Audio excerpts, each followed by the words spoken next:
When guys are going through these formative years with their lower testosterone, it creates quite a devastating psychological outcome in terms of, one, they become riddled with learned fear, looking at testosterone replacement therapy as a way to give you the quality of life back, give you the performance back, the well-being back, but also recognizing that if you are going to do that, it's kind of like you're upgrading your engine. We don't have that health in reserve. So that makes it very important, and about the importance of things like cardiovascular training, making sure that your body is fit and healthy.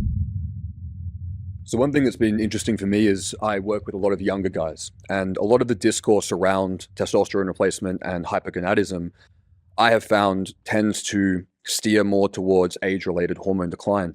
And one thing that I've found interesting regarding the anxiety and depression epidemic that we have through a younger generation, and as was spoken about before, when guys are going through these formative years with their lower testosterone, it creates quite a devastating psychological outcome in terms of, one, they become riddled with learned fear, which often gets diagnosed as generalized anxiety. And then this leads them to not taking on risks, not wanting to leave their mark in the world, not wanting to be brave and adventurous and challenge themselves when they're coming into their early 20s. Instead, they're becoming avoidant, procrastinating, and shying away from fear. And I think that this can lead guys to living a life or being in circumstances where they're like, hey, there's something really wrong here. And one thing that I work with a lot is younger guys who come in and they're doing like everything right, like 11 out of 10.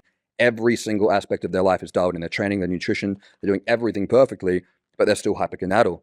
And I think my hypothesis that's happening is we're now seeing the downstream effect of what's happening when these generations are getting lower testosterone, and then we're reproducing in an environment that's very, very heavily bombarded with xenoestrogens, particularly in utero when people are growing up. And we're seeing the same thing. I don't work with women, but it comes up all the time with women as well. Day 21 where their progesterone should be peaking and it's undetectable. And they're going to their doctor, they're getting put on antidepressants, they're getting sent to counselors, and they're not making that progress that they should be making. And I think that one thing that's very misleading and very confusing for a lot of younger guys is that what is now upper quartile of the reference range a decade ago was the bottom quartile. So I think it can be quite difficult when you're looking at these lab markers and going, okay, if this one's above range, like gamma GT, bilirubin, that may suggest that we have a problem that we need to investigate. But if the testosterone is out of range, then that actually might not mean the same thing. We're looking at the average of someone who's either sick, fat, depressed, or a combination of all three. And I think that that can be quite difficult for these younger guys coming up. If you've just started TRT, it is completely normal to feel overwhelmed and confused. There's a lot of new territory to cover, and there is a lot of conflicting information. I wrote TRT 101 so that you can have everything that you need to know in an instruction manual in one place that you can refer back to, that you can have all the questions answered before they even come up. TRT 101 is my best practice approach for TRT from start to finish, and it contains everything that you need to avoid all the challenges and pitfalls that I've seen come up in my clients over the last 5 years. You can check it out via the link below. We hear a lot about all the positive benefits of TRT, but I'm also, more concerned, what are the negatives that come with it? So cardiovascular, obviously one end, but what are the other concerns, we should be thinking about? That ties into a lot of what I was about to say, but I'll let that question get answered by the experts, because I would say that that's not true, but that's not my definitive call to make. But just jumping on this as a case study, the lens that I would be looking through something like this at is saying, your heart would be your Achilles heel if you're in this kind of situation.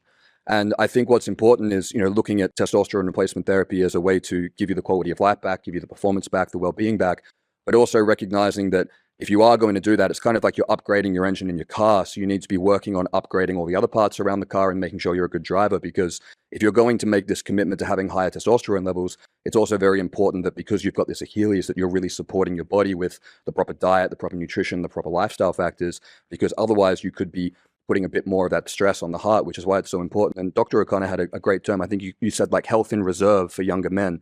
I think that's a great term. I hadn't heard that term before.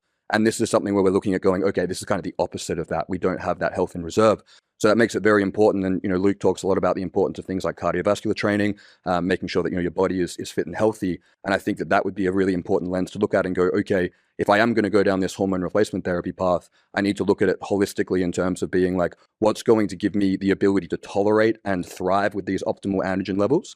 And this topic that we spoke about before on the panel this morning, which is how can I meet the treatment halfway in terms of putting in the testosterone as the foundation, but then using that to, I guess, supercharge or further augment the diet lifestyle practices that would come in place with living a heart healthy lifestyle. And I think one of the most naive things that bodybuilders do If you blast at a level that's dangerous of a cocktail of whatever your bro at the gym told you to take, then you'll offset the damage that you did, which is just not how it works. And if we have a spectrum of, hypergonadal to steroid jacked out of the sky, the level that men should be at, they should be here, and they're like here.